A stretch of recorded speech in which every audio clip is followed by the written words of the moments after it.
What's up everyone, I'm Pamela, welcome back to my channel. In today's video, we're going to discuss Randy's trilogy rules from Scream 3 and what that could mean for Scream 7. But before we get into it, please don't forget to give this video a like, subscribe to the channel, and hit that notification bell so you don't miss out on any of my future posts. Please also go follow me over on TikTok, Twitter, and Instagram. You can also become an exclusive channel member here if you're interested, and please go subscribe to my second YouTube channel.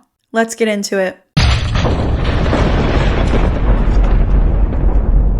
So we all know Randy Meek's iconic scene from Scream 3 where he appears on the videotape where he shares the rules of a trilogy, which I always think about what this could mean for Scream 7. We could consider these new movies its own brand new trilogy, Scream 5, 6, and 7.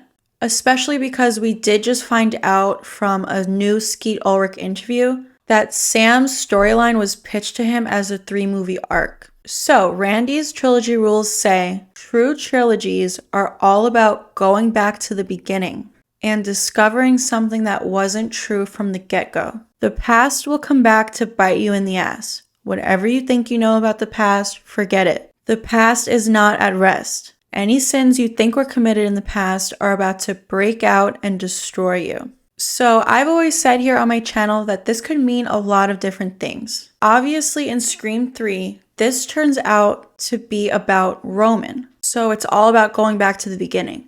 We find out that Roman is actually the one who influenced Billy and Stu to kill Maureen. He showed Billy the footage of Hank Loomis, his dad, cheating on Billy's mom with Maureen Prescott. Roman encouraged them to kill Maureen. So we know that these new movies are mirroring the original movies as far as who the killer is. Scream 1 and Scream 5, it was the boyfriend, and Scream 2 and Scream 6, it was the parent of the boyfriend. And then in Scream 3, it's Roman who we find out influenced and controlled Billy and Stu. Now, if Scream 7 is going to mirror Scream 3, that means the killer in Scream 7 will be revealed to have been controlling and influencing Richie and Amber in Scream 5. Now, I'm sure you guys know where I'm going with this. Stu Macher. If you're new here, I am a Stu believer. I believe that Stu Macher is alive and is going to be revealed in Scream 7. And I also think he's been leading this cult of ghost faces.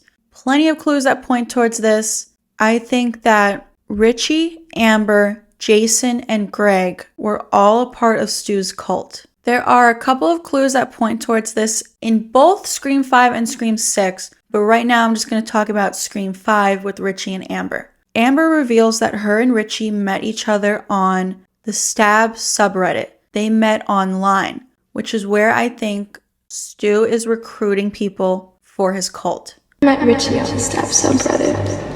I've been obsessed ever since my parents bought this house. We realized pretty quickly we had similar ideas. And Amber also says she was radicalized and just wanted to be a part of something. I was radicalized by movie fans. Just so mad, please. It's not my fault. I'm just a dumb kid. I just wanted to be a part of something. That to me is a major clue for Stu's cult. Cult members want to be a part of something that's bigger than them. And when she says she was radicalized, I mean, that just screams cult right there. So I definitely just think with the killer reveals mirroring the reveals from the original movies, that's definitely where it's headed. Roman influenced Billy and Stu. That's how it goes back to the original, like Randy says. And now Stu will be revealed to have influenced Richie and Amber in Scream 5. Going back to the first movie of this new trilogy. The past is not at rest. That could mean that Stu is alive. He supposedly died in the past, but the past is not at rest, and it's all about going back to the original and discovering something that wasn't true from the get-go. So it wasn't true that Stu is dead. He is in fact alive. And in these trilogy rules, Randy also says, you've got a killer who's gonna be superhuman. Stabbing him won't work, shooting him won't work. Basically, in the third one, you gotta cryogenically freeze his head, decapitate him, or blow him up. Which I know Craven Something Scary here on YouTube has said before that when Stu comes back, he thinks that he's going to finally die in like a definitive way, a way that we can't debate whether or not he's still alive. They're probably going to decapitate him, blow him up, chop his head off, so there will be no more guessing of whether or not Stu is still alive. I just think that it's so obvious that this is where they're headed, and Scream 5 and Scream 6 really laid the groundwork for this. This, to me, is the only thing that will make sense for the 7th movie.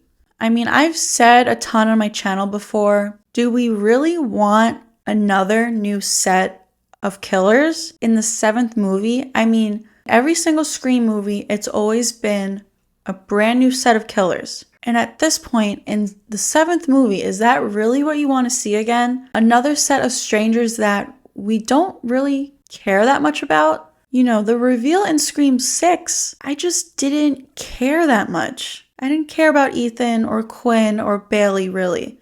Don't you want to see something that has never been done before in the Scream franchise?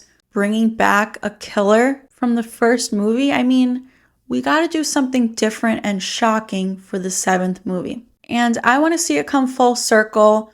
I want to see it go back to the original. Of course, we need Neve Campbell to return for this to happen because Matthew Lillard has said that he will only return if Neve Campbell also returns. So every day I'm just waiting on that official announcement that Neve Campbell's coming back and we're getting a Sydney-focused story. But that's it for today. Let me know your thoughts on all of this. Leave a comment down below. Are you a Stu believer? Would you like to see Stu Macher finally return in Scream 7? Please don't forget to give this video a like, subscribe to the channel, and hit that notification bell so you don't miss out on future theories like this one. And please also go follow me over on TikTok, Twitter, and Instagram. Thanks for watching, and I'll be right back.